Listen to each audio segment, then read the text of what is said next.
Okay, we will begin with a reading from Romans 8, 31 to 39. Who will bring any charge against those whom God has chosen? It is God who justifies. Who then is the one who condemns? No one.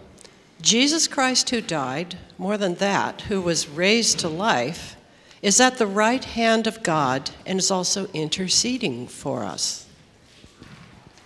Who shall separate us from the love of Christ? Shall trouble or hardship or persecution or famine or nakedness or danger or sword?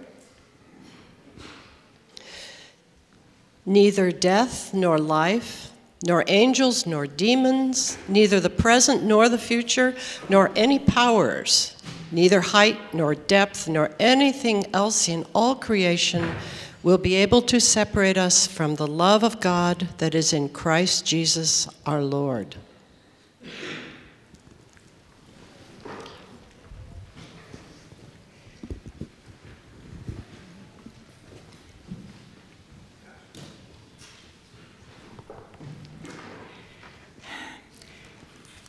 From the beginning of time, people have chosen to kill themselves. The reasons vary, from social protest, ceremonial rites, and political activism, and terrorism. Today, in some parts of the world, and in the United States, in some states in the United States, physician-assisted suicide is legal. Cultures, societies, and religions hold differing beliefs about the spiritual consequences of suicide. For example, in the 14th century, Dante wrote a poem called Divine Comedy, in which those who commit violence to themselves are condemned to hell for eternity. Are you having trouble hearing me? Yeah. Hang on just a second while Zach turns up the mic.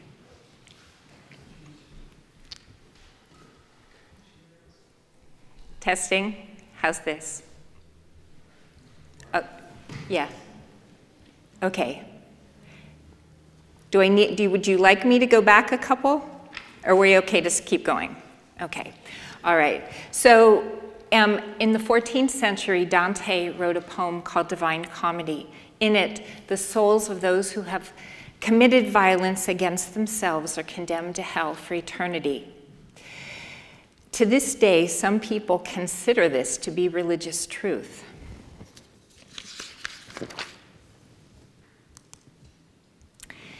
In 2015, in the United States, 17,793 people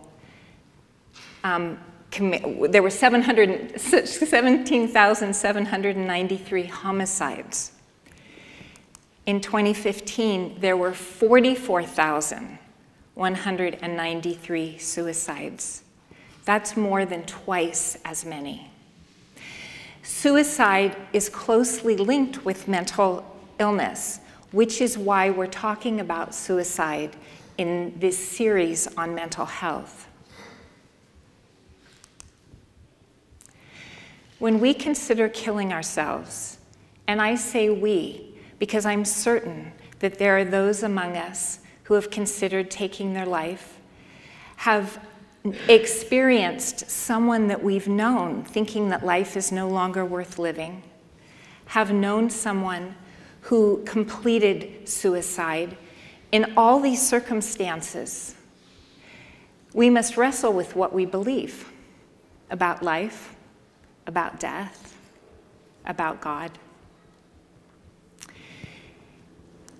In our discussions about mental health, we have talked about the role that faith and spirituality play in healing, as acknowledged by the American Psychiatric Association.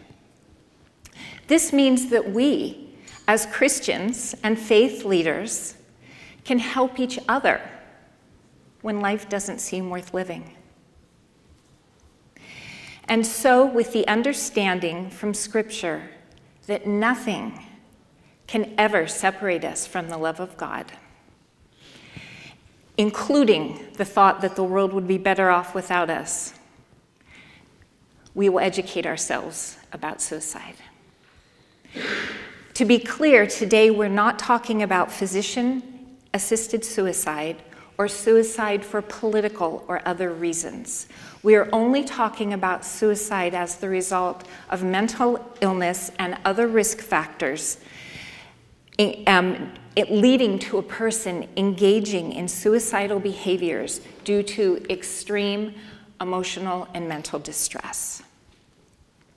What we're going to do today is have a brief review of what we covered in the last 3 seminars, learn who suicide affects, learn the risk factors that increase the chance that a person may engage in suicidal behaviors, learn the warning signs that someone might be thinking about suicide, and most importantly, learn about how we can help each other and support each other when someone among us is having thoughts about the futility of life.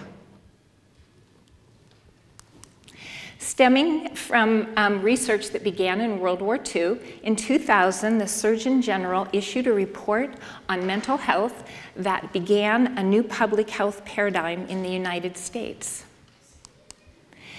In that report, the Surgeon General describes mental health as a successful performance of mental function, resulting in productive activities, fulfilling relationships, and the ability to adapt to change and cope with adversity. Mental health problems and illnesses are thoughts, emotions, body sensations, and behaviors that interfere with our ability to do that. The Surgeon General's report states that mental health is fundamental to health, that mental disorders are real health conditions that have an immense impact on individuals throughout the United States and the world, and goes on to tell us that a range of effective treatments exist for mental disorders and encourages us to seek help if we have mental health problems or think we have symptoms of a mental disorder. We've talked about how mental health is on a spectrum from wellness to illness. And we know that every year, about 5 people, adults and children, will experience a diagnosable mental disorder. It will last somewhere from 2 weeks to 2 months to the whole year. Some, like the flu, will just go away. Others may need or do much better with treatment, and treatment will also help to keep a mental health disorder from recurring or from being as severe as it could be.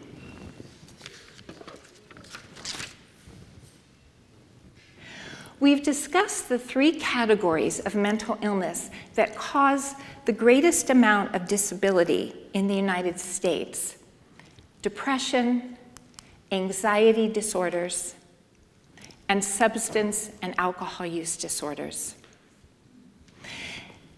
Suicidal thoughts and behaviors are one of the symptoms, possible symptoms, of depression. And anxiety and substance use disorders are risk factors for suicidal behaviors.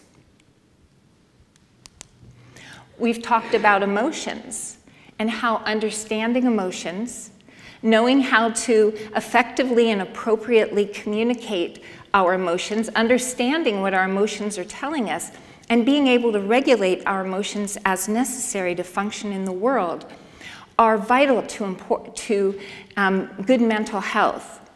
That information will inform our discussion today when we talk about sharing with people when they have strong thoughts, where they have thoughts and strong feelings about the futility of life.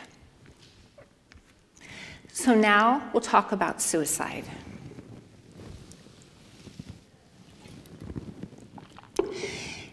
We'll start by defining what we mean.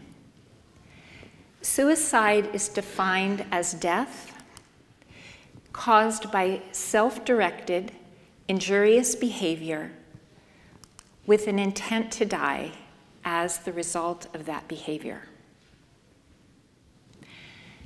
Suicidal ideation refers to thinking about, considering, or planning suicide.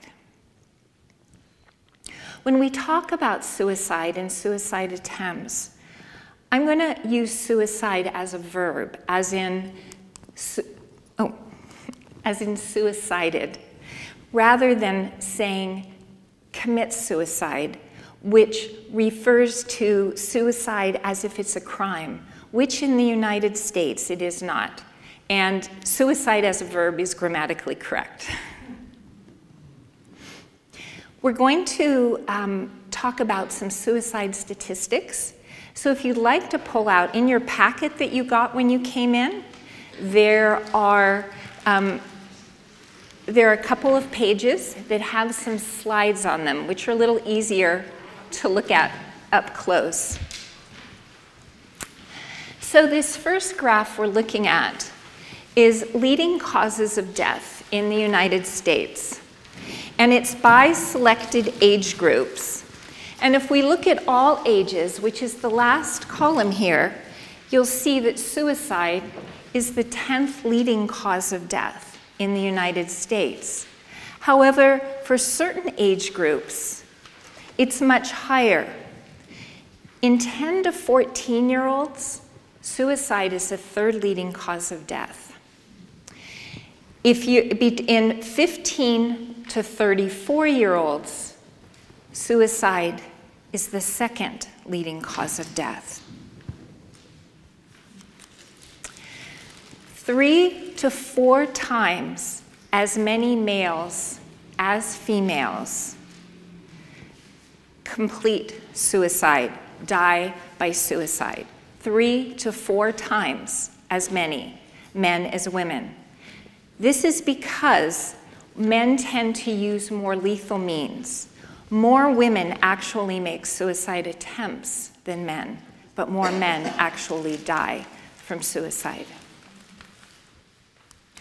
Suicide rates are highest in Native Americans, Alaskan Natives, and Caucasians.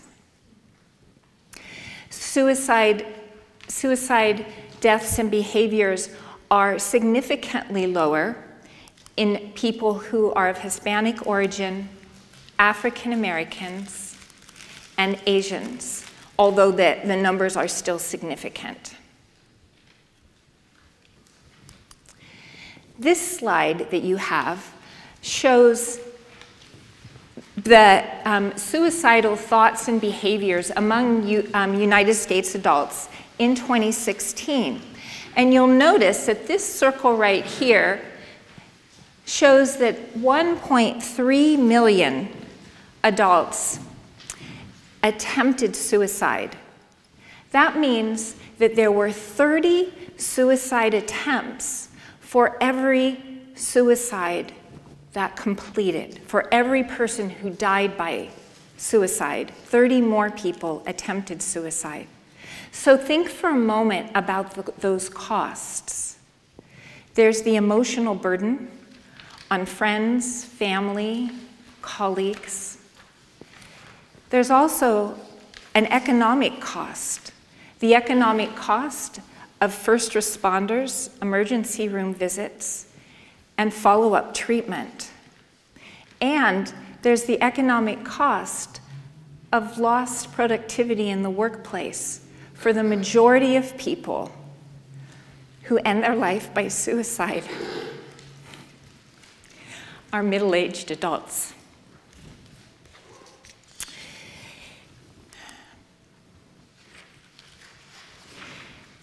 these are the ways in which people kill themselves. The majority, 22,000 out of those 44,000, kill themselves using firearms. And this is something that I don't think we hear enough about in the gun control debate. 17,793 homicides. That's almost 4,000 to 5,000 more people than killed themselves with guns than killed somebody else with a gun. We're now going to talk about risk factors and warning signs. You have a booklet in your a pamphlet in your packet called Suicide in America, Frequently Asked Questions. And there's a lot of information packed in this little booklet. If you turn to the second page, you'll see a section that says, who is at risk for suicide? So there's a couple things to be aware of here. One is that there's many risk factors and influences as to who suicides. And no one has been able to come up with an algorithm that accurately predicts who is going to engage in suicidal behaviors. So these are known risk factors, but it doesn't mean that someone with this risk factor is going to engage in suicidal behaviors. So some of the risk factors are a prior suicide attempt, depression and other mental health disorders. Again, it's important to note that the vast majority of people with mental health disorders do not engage in suicidal behaviors. However, there are certain mental health disorders for which suicide is a risk. And those mental health disorders are depression, anxiety disorders, bipolar disorders, schizophrenia and psychosis, borderline personality disorder, and substance and alcohol use disorders. A family history of mental health or substance use disorders, a family history of suicide, family violence, including physical and sexual abuse, having guns and firearms in the home, being in prison or jail, and also getting out of prison or jail, being exposed to others' suicidal behavior, such as a family member, peer, or media figure. You may have heard the term emotional contagion.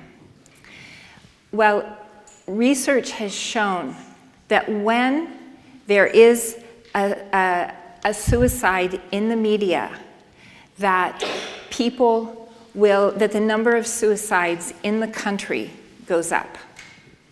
So responsible media reporting is very important. Medical illness and being between the ages of 15 to 25 or over 60 are other risk factors. More important than risk factors are warning signs. And this is because risk factors don't necessarily lead to suicidal behaviors. And everyone who has risk factors, everyone who suicides does not necessarily have a risk factor. Warning signs are always a sign that people are in distress. Suicidal thoughts and behaviors are not a normal response to stress. The majority of people who are distressed or feeling stress in some way do not engage in suicidal behaviors. So warning signs should always be taken seriously. Okay, so warning signs. Talking about or wanting to die or wanting to kill themselves. Talking about feeling empty, hopeless, or having no reason to live. Planning or looking for a way to kill themselves. Stockpiling pills.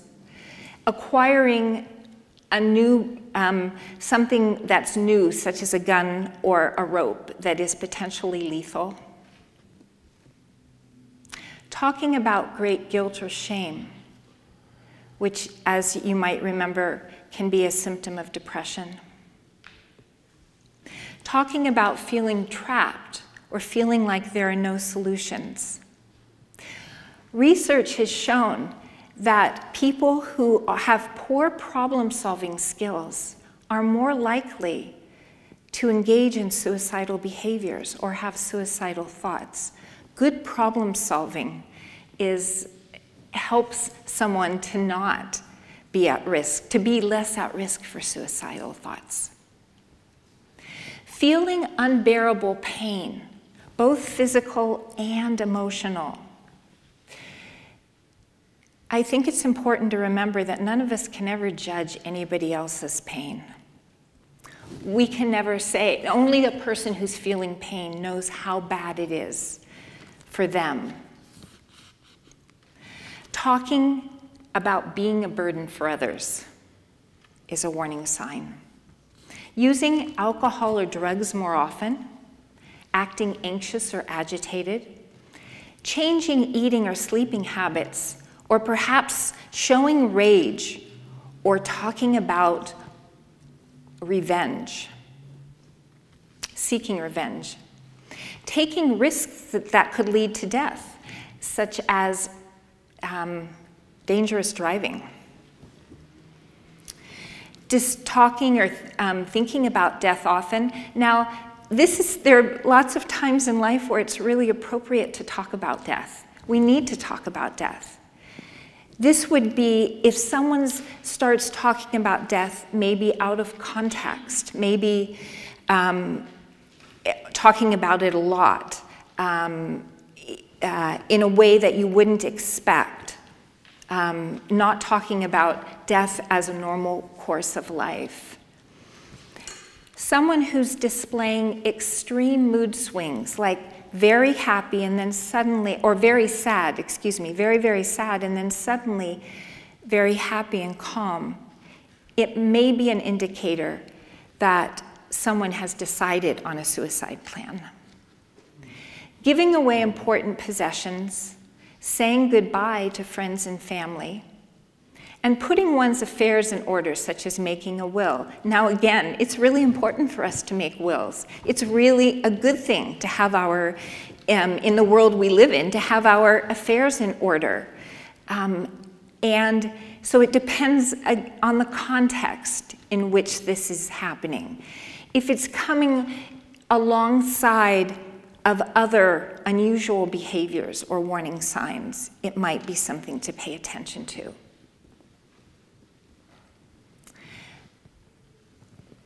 So how do we help someone who's experiencing great emotional distress? Well, the first thing is actually asking someone, are you thinking about killing yourself? It's not an easy question, but studies show that asking individuals if they are suicidal does not increase suicidal thoughts or behaviors in the person who is asked. And research also suggests that asking someone this question can sometimes, it actually tends to decrease the frequency of suicidal thoughts. Keeping someone safe is also very important. So if you've asked someone if they're having suicidal thoughts and they've told you yes, then you want to ask them, do you have a plan as to how you would kill yourself?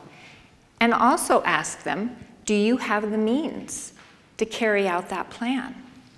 Because if someone tells you that they have a plan and or that they have the means, you are going to want to do what you can to get rid of those means, get them away from that person, or keep that person in some way safe, because it can really make a difference as to whether or not someone carries out that plan.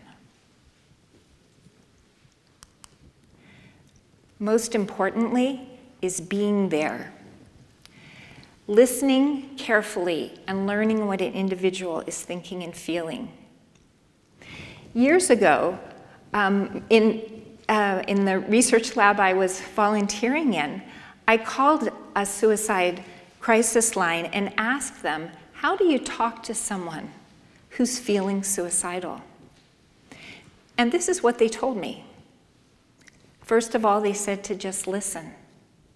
Sometimes just venting relieves the pressure. It's important to allow someone to express their feelings without censure. And it's important to not encourage them to talk more about the feelings, because this may take them deeper into the actual problem that's causing the feelings. And you want to make sure that someone is safe before they go deeper into a problem that's that is causing them to feel suicidal.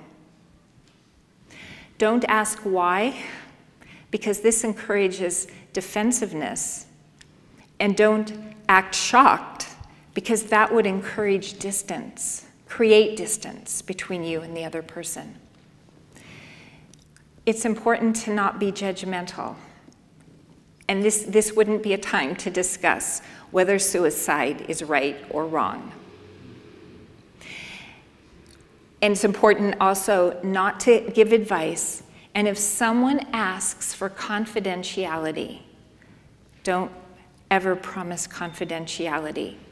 When someone asks us for confidentiality and they tell us that they are having suicidal thoughts or thoughts about the futility of their lives in some way, our response needs to be, your life is what is most important to me. I can't promise you confidentiality. And if a person talks about things that are important to them, in this conversation, that's something very good to encourage. Did my mic the mic just went off? Okay, how's that? It's off. Hang on just a second.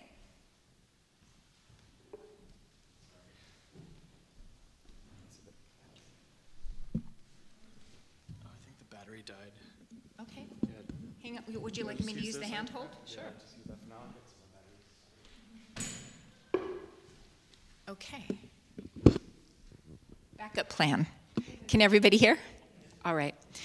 So if a person starts talking about things that are important to them, their goals, their grandchildren, their pet, their garden, anything at all, encourage conversation about things that are hopeful, things that they love in their life at this time. This will help remind them of what's important to them, of what their reasons are for living. You can help a person connect when they are feeling suicidal. You can help them connect with a family member, a clergy, a trusted friend or mentor. You could call up, you could ask them, would you like me to call this family member and ask them to come and be with you? You can also help them in this to make a plan for their day when you're connecting them. For example, making sure that they ask them, what are you doing in the next hour? What are you doing this evening? And you can also call the crisis line. And you can do this when you're with someone, or you can give them a number, a crisis number, and have them call. Now, crisis lines, there are many, many crisis lines in the United States. We have lots of crises in our lives, and there are lots of resources to deal with them. In the packet you received, there's a page of crisis numbers. There are text lines that are available 24/7. There are phone numbers that are available 24/7. This number is Alameda County Crisis Line. You have on the little card in your packet a national crisis line, and what that crisis line does is if you call them, they will route your call to the closest crisis line in your area code, and if that one's busy, they'll roll it over to something else, but they'll get you through to a crisis line somewhere.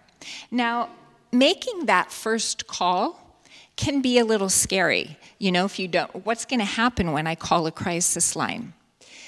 So what we're going to do right now is make a list of what the things, this may be a little bit tricky holding the mic and writing, so I might walk right here so that I can write and hold the mic at the same time.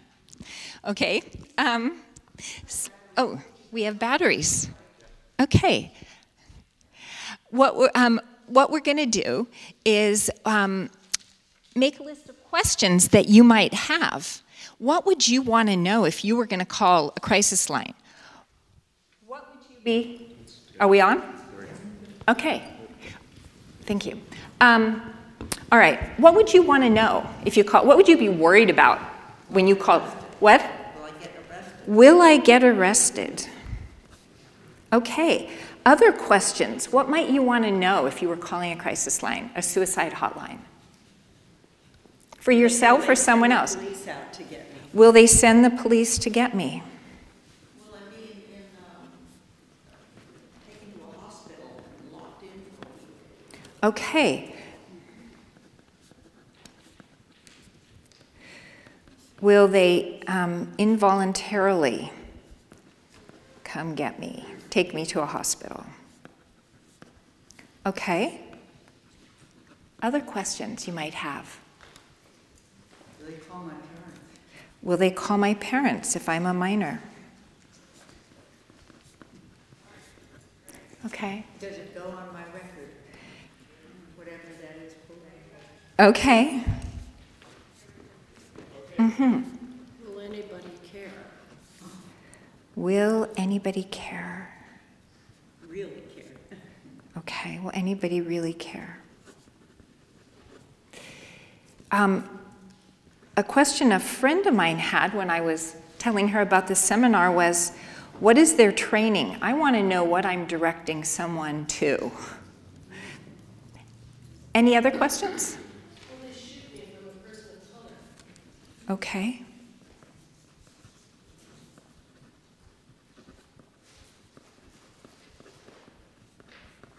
Okay. The last question was, will they shoot me if I'm a person of color? Okay. All right, so what I'm going to do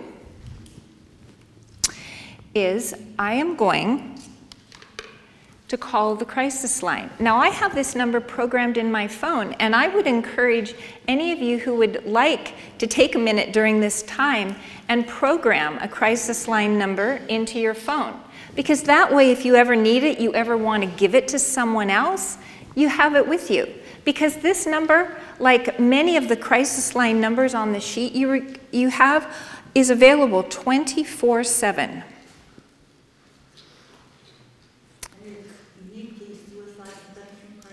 Pardon?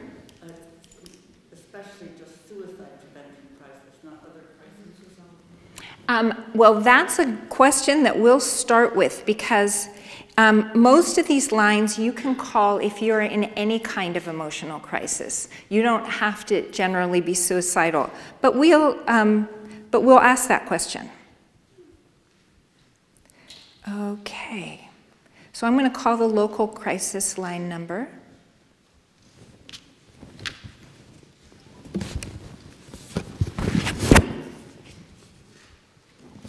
Putting it on speakerphone.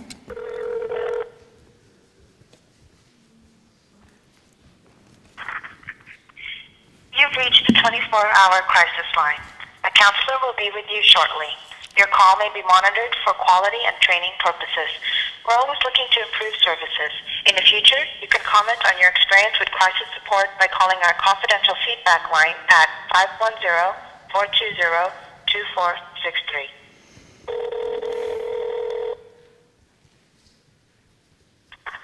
Crisis support. Hi, my name is Kerrie Hein. I'm calling from First Congregational Church in Berkeley. We're having a discussion on suicide, and we thought that it would be, it's sometimes hard to make that first call if you've never called a crisis line. So we thought that it would be a good idea to give you a call today. And because we have some questions about what would happen when we call a crisis line. Do you have a few minutes? Yeah, go ahead. Great, great. So, am I on speakerphone? Yes, you are on speakerphone. So Hi, everyone. Thank you so much. So the first call is it okay to call if you're having a crisis but you're not feeling suicidal? Oh, absolutely. A lot of our callers are actually regular callers that have long-term mental illness issues, and so like they kind of exhausted their social support systems, like their families and their friends, or they might be homeless or kind of nomadic, if you will. And so they kind of call in and check in with us, and just kind of, they know that they're going to have someone that is caring and compassionate and will listen to them. And a lot of times they're not in crisis, they're not even, having anxiety or anything. They just start checking in and saying, hey, about to eat breakfast. And so that's actually the majority of our callers. We also have a text line that kind of caters to millennials, and it's open from 4 p.m. to 11 p.m. And a lot of times that's just kids who are feeling a little anxious and kind of ruminating in their thoughts and just kind of want to talk about some stuff that's bothering them. But nobody's in like acute crisis. Our suicide callers are actually kind of, they're not as many as you might expect. A lot of it is just regular callers checking in and, just kind of talking about their day. Great, thank you. So here are some of the questions that our group has. Some people were wondering, will you get arrested if you call? Will you get arrested? No. So we are kind of we're under kind of the same patient-doctor confidentiality privilege, and so we are mandated reporters, but we try to be pretty transparent about, if it got to that point where we would need to do a rescue. Ultimately, we try to do like a humanistic approach to our counseling. It's a people-centered therapeutic approach. So our goal really, since we only have about 15-20 minutes with most callers, I mean, if someone is acutely suicidal, we stay on for as long as needed. But we try to act more as like a guide, or we try to help the caller come to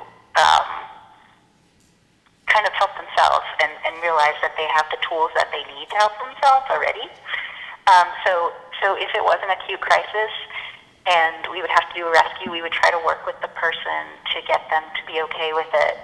And if they can Uber to the hospital, to the ER, or get a friend to take them, or they can at least go to a friend's house so that they're not alone or by themselves, so that they can keep themselves safe. If we talk to this person and we feel like they can't keep themselves safe for the night, and it really does need to be a rescue, we will try to work with them to explain, okay, so I'm going to have my supervisor call the police. Is that going to be okay? And then we would kind of help them, like, okay, why don't you pack a bag, make sure that you have your keys and your wallet, and stuff like that, and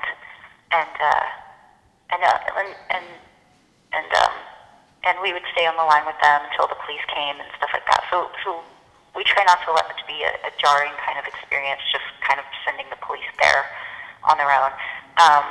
sometimes callers might call and say, you know, I don't feel like I'm safe. I would like to have an ambulance take me to the ER because I can't get there on my own, but I have something in my apartment that I don't want them to see. And then we would just tell them to, you know, get your bag ready, pack it, and then just hang out on your front porch or close the door and stuff like that. So we would try to be as transparent as possible about that kind of stuff. So it's not, some people are very triggered by police, so we definitely don't like to, you know, just send them out of the blue to someone's house unless we really, really need to. Okay. Will they, if the call is from a minor, do you call their parents? Sorry, if the call's from the minor, do we what? Do you call their parents? No. Because that would kind of, that's one of their fears for sure. You know, and we want to build rapport with our callers. So, you know, there is this fear that, you know, if I tell you that I'm feeling suicidal or my friend's feeling suicidal, I don't want you to call my parents, and we won't. We can't. You know, if they want us to kind of help engage their parents with them on the line, maybe we can do that. But we won't call their parents. Okay. Does it go on any sort of a record when you call? So we do have like client files. So we do write up our calls. And so we have caller ID, but we can't like put a trace on anyone's phone. Most people call from cell phones, and you know, when we do have to do emergency, like sometimes we can't. We try our best. We contact police, and we'll triangulate the pings or whatever, and try to figure out where this person is. But all we record is you know, kind of basic patient information, like what we talked about, and you know, what their response was, and their suicidality, and their phone number, and their name if we get their name, and date of birth, or you know, age if we get their age. But all of that is confidential. It doesn't leave. You know, we sign a confidentiality thing, and we're not allowed to talk about clients outside of this facility. You know, because we are under the patient client confidentiality HIPAA kind of regulations. Thank you. Do you have time for a couple more questions? Oh, totally. It's pretty quiet here, so. Okay. So one question that we had was, will anybody really care? Will anyone really care? Yeah. What do you mean by that? Would someone, whoever asked that question, would you like to say what it is that you meant?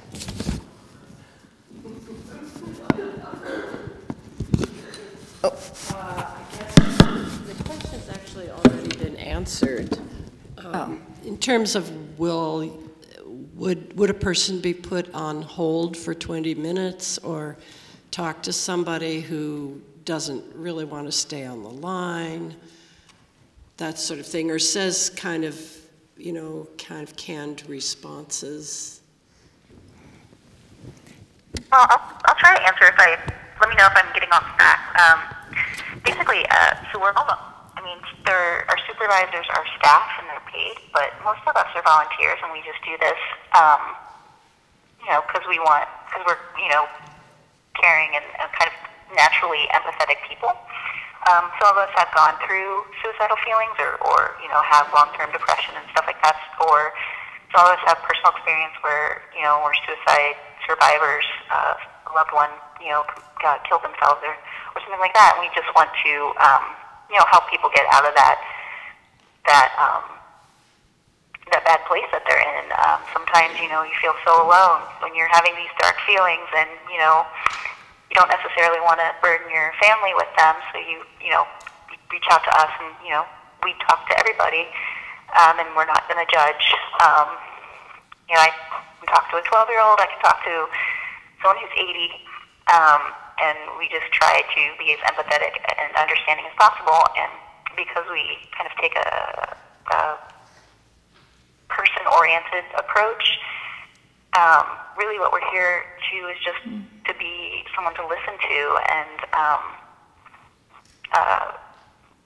kind of, help you figure out that you already have the tools that you need to be safe and to get through these things, and that you're stronger than you believe. Just sometimes you forget that and you just need a little help. So,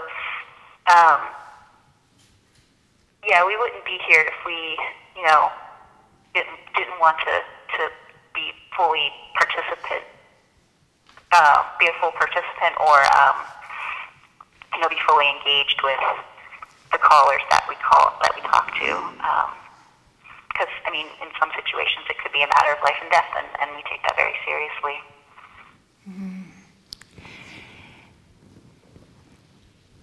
I'm feeling as if the wonderful person that we're talking to on the phone line here has answered some of the questions without my even answering them. Did any of the questions not get answered that you feel like you still want that question asked? Or any other questions? Any other burning questions? Well, if the person agreed to have someone come and take care of them like a policeman, and then something happened, if you're a person of color, would the policeman, would they come armed? Would they come and then discover that if you have an episode, it frightens the policeman and they grab a gun and shoot? Would that happen, or could that happen? I'm not sure. I didn't fully hear that. Oh, you didn't fully. Okay, so her to see if I get this. Her question was that if you arranged with someone to have the police come, and the police was armed, are they armed when they come? Well, so it would be. So we call it a wellness check, and essentially the police would come and knock on the door, and they probably would be armed. Not hopefully with their guns blazing, but police are always armed. But we do take that very seriously because police can be very triggering, especially for certain populations like people of color, especially in this day and age. So that's why we try to be as transparent as possible that, okay, well, I'm very concerned about your safety. I don't feel comfortable leaving you by yourself. How would you feel about, the police coming for a wellness check? And then I would help explain, what that would look like. And it would basically be I think the police have to come first before an ambulance comes, because they have to essentially figure out that the scene is going to be safe for medical personnel and emergency personnel. And so I would just be there on the phone with them and explain it before the call happened. We would try not to get to that place if police are very triggering. We would try to figure out other ways to get this person to the emergency room, either a friend or a neighbor or a relative or Uber, if we can get Uber or a taxi or any sort of way so that we don't have to get the police involved, whatever makes the person the most comfortable. And so that's why it's really important to we talk on the phone for a long time and kind of build rapport and kind of build a comfort level so that we can work with the caller to figure out the best solution to keep them safe. Because if they're calling, they probably have an ambivalence to death. So the reason why they're calling, they are reaching out because there is a little piece of them that wants to stay alive. And so that's kind of the little piece that we kind of, pull out of them by talking to them and building rapport, and so that they're fully engaged in working with the counselor to figure out the best solution to keep them safe and to get them to a better place without, bringing the police or if they, a lot of times people call and I don't want, my neighbors to, see the police and an ambulance come. And so even though it might not be the police that's triggering per se, you don't want your neighbors all in your business seeing you getting pedaled out in the ambulance. So that's why we take a long time to build rapport, so that everyone can so that we can work together and figure out the best solution for the caller that will make them the most comfortable to keep them safe. Thank you for such thorough responses. This is really, really helpful. Do we have any last questions? We've got one here. I'm just wondering if it would be appropriate, if you find out that the caller has a loving family, if you would say something like how much it would hurt their family if they killed themselves. Oh yeah, that's kind of one of the things that we work with a lot.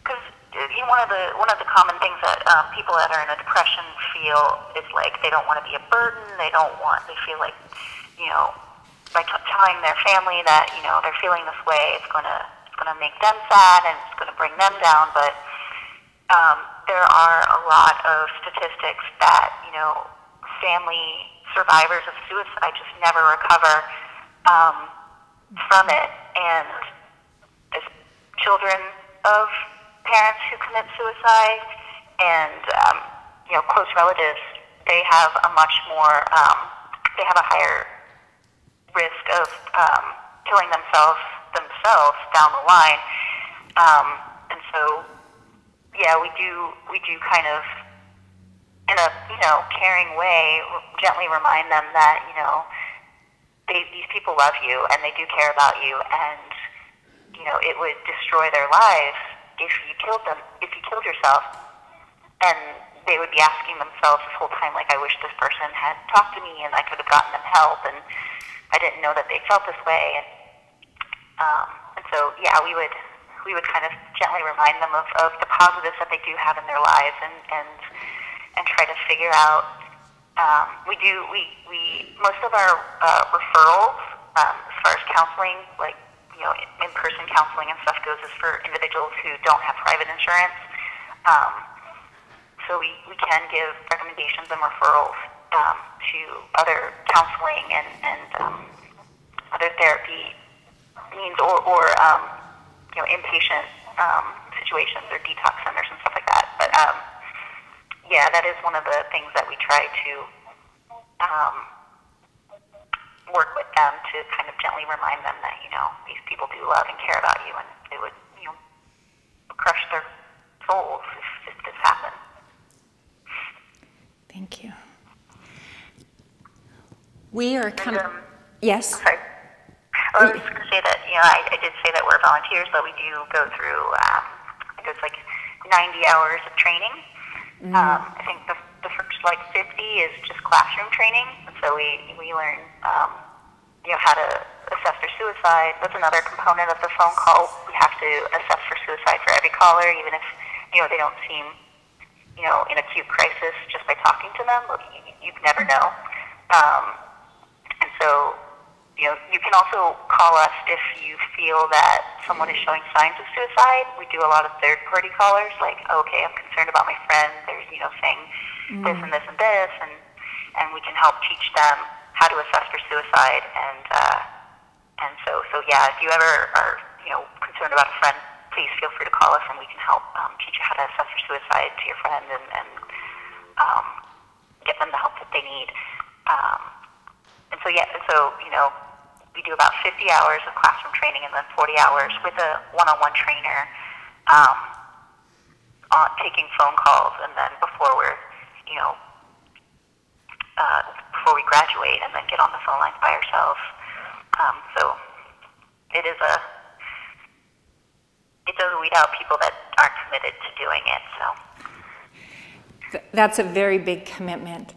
Well, we're about at the end of our time for questions to you, but I just really want to thank you for your time speaking with our group today. And also just really thank you for you and everyone, all the other volunteers, for the work that you're doing here and for the great amount of time that you put in to training and making sure that you're really helping people. So thank you so much. Oh, thank you. It always is, rewarding when a caller says thank you. I feel better. So that's our little a little fuzzy moment when we get off the phone calls, and it's always, very rewarding. So thank you. Thank you for your interest. And anybody is welcome to call us, even if you don't feel like you're in crisis. You just need to kind of get something off your chest or talk something out. We're always here. No Great. judgment. Great. Thank you so much. Take care. Bye. Bye. Bye.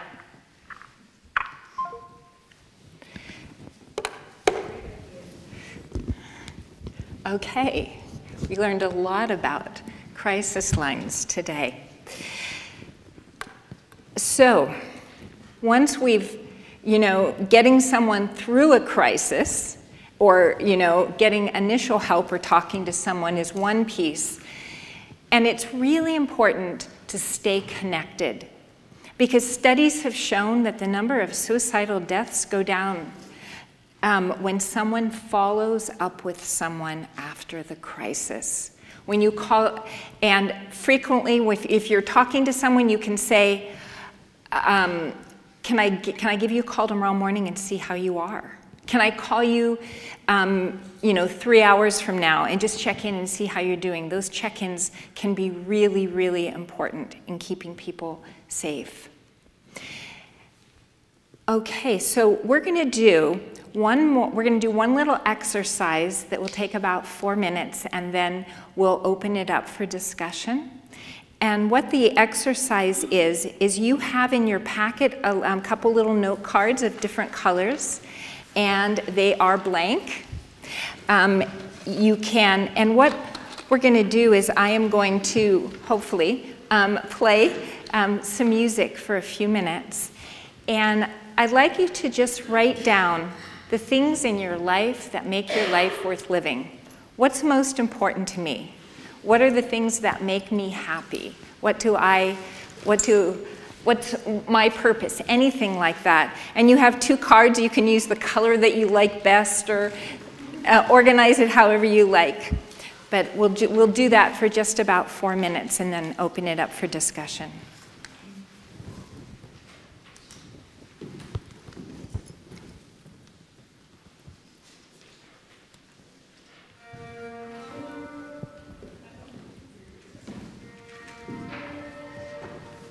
If you need a pencil, anyone need a pencil? Okay.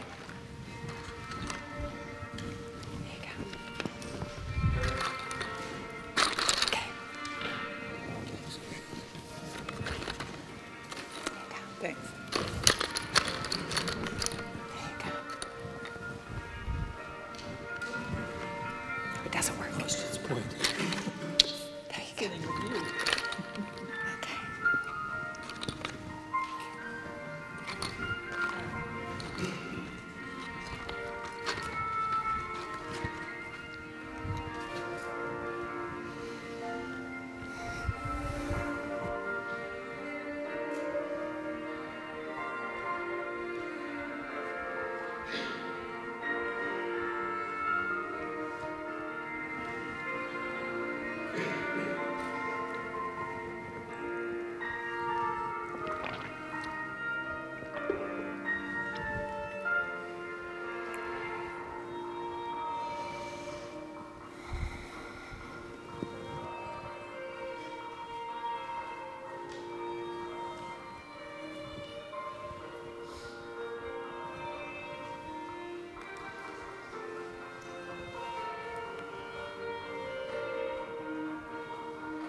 Almost everyone has a time where they feel hopeless or lose sight of their reason for living. So if you have never had a time like that, you probably have talked or will talk in your life to somebody else who does. So what I like to suggest is that you take this card and you stick it in a drawer somewhere you can find it.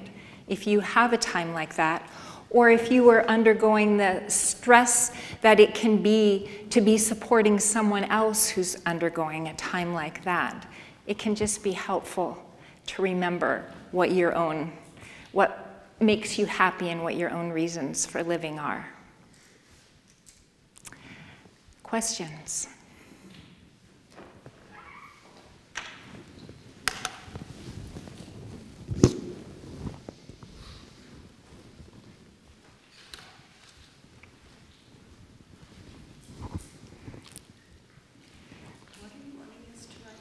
No, we are at the end.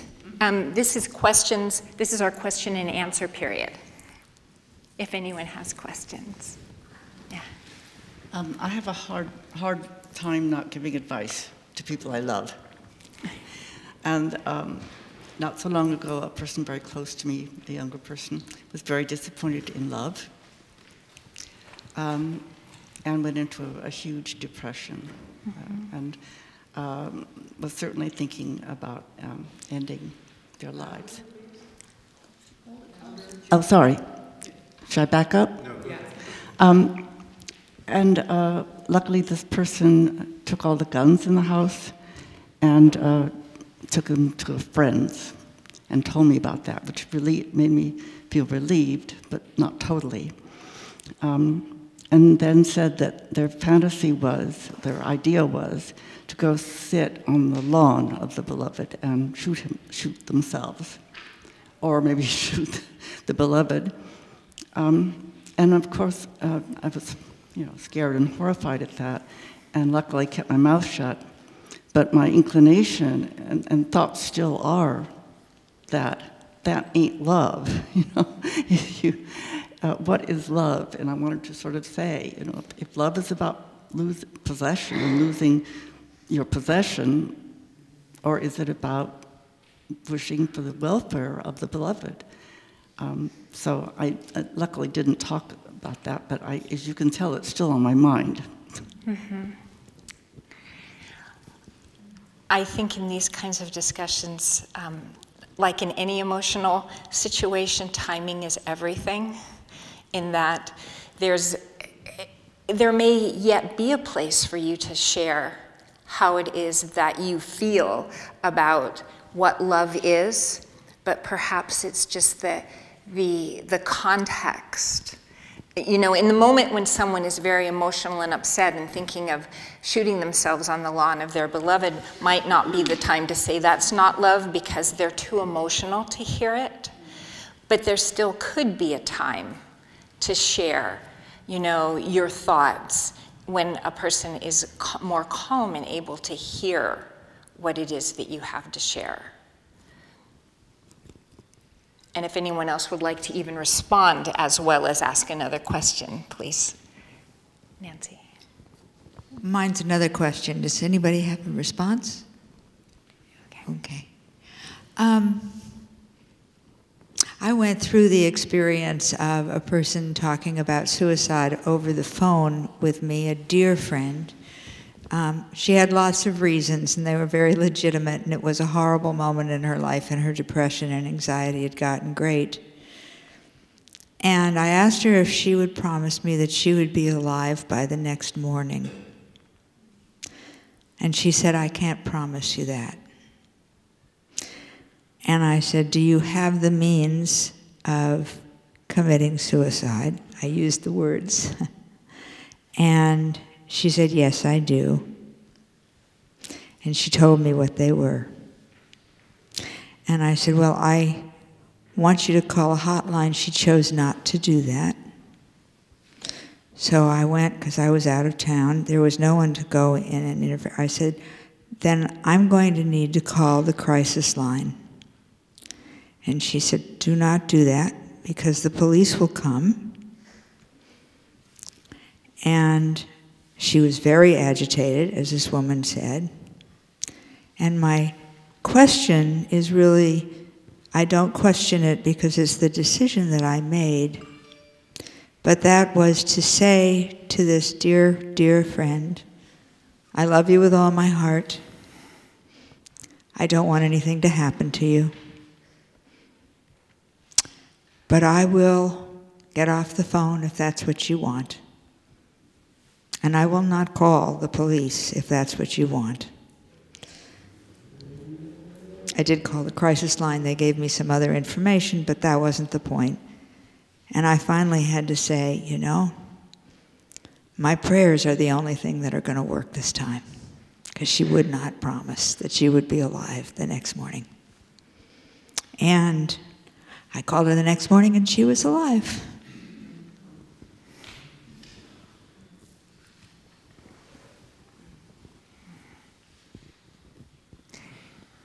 Thank you for sharing that story.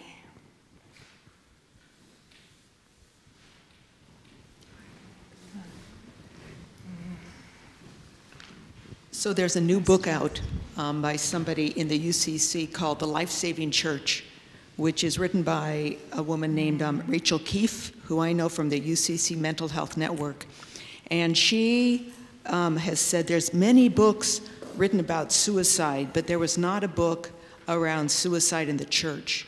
So it's a thin book, and I just finished it, and so in the future, maybe that's something that we could read here, just for future thoughts.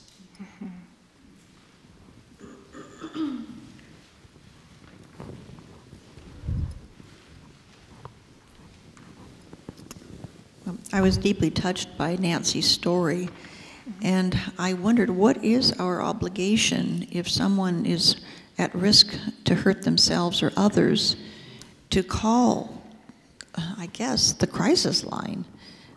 I know there's a professional code. If you are a counselor or even a minister, then there is an ethical demand that you don't just do what you did, Nancy. However, that seems like a terrible dilemma, and I don't know how that works. That is a really, really difficult situation to be in. And there are what we call mandated reporters. If you work with people, if you are a minister or you are a therapist, or you work in a hospital, or you're a teacher, and you hear about a situation of abuse or of possible harm, of a person possibly inflicting harm on themselves or on someone else, you are mandated to call the appropriate agency.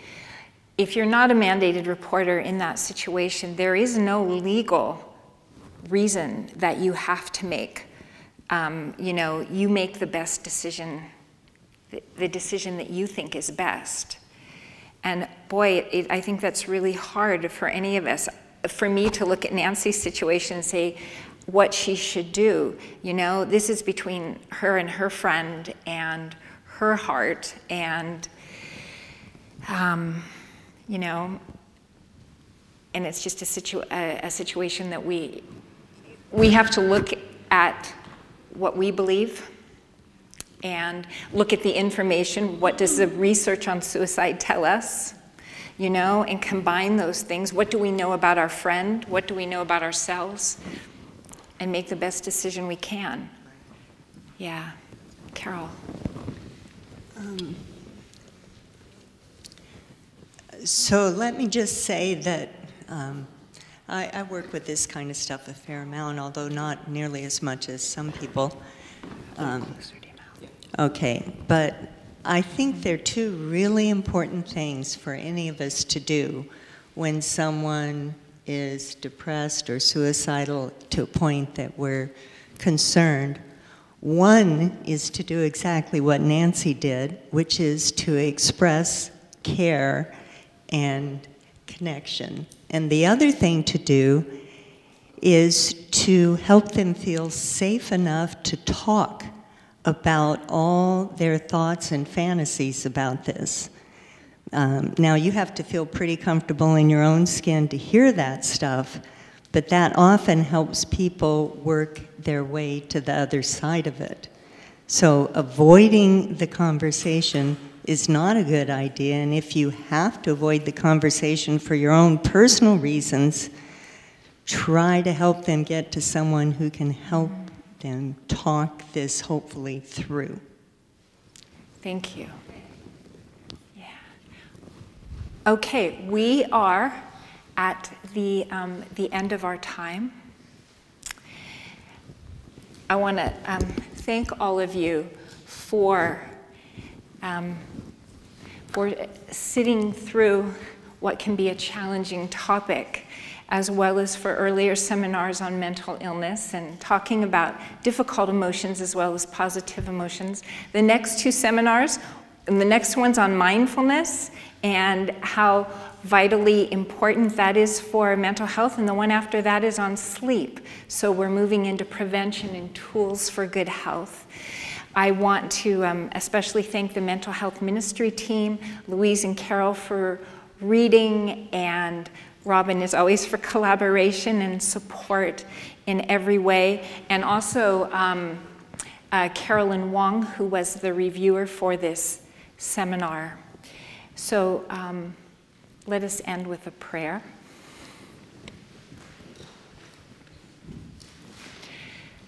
Holy Spirit, let us always remember the love and that we are loved. Thank you. Amen.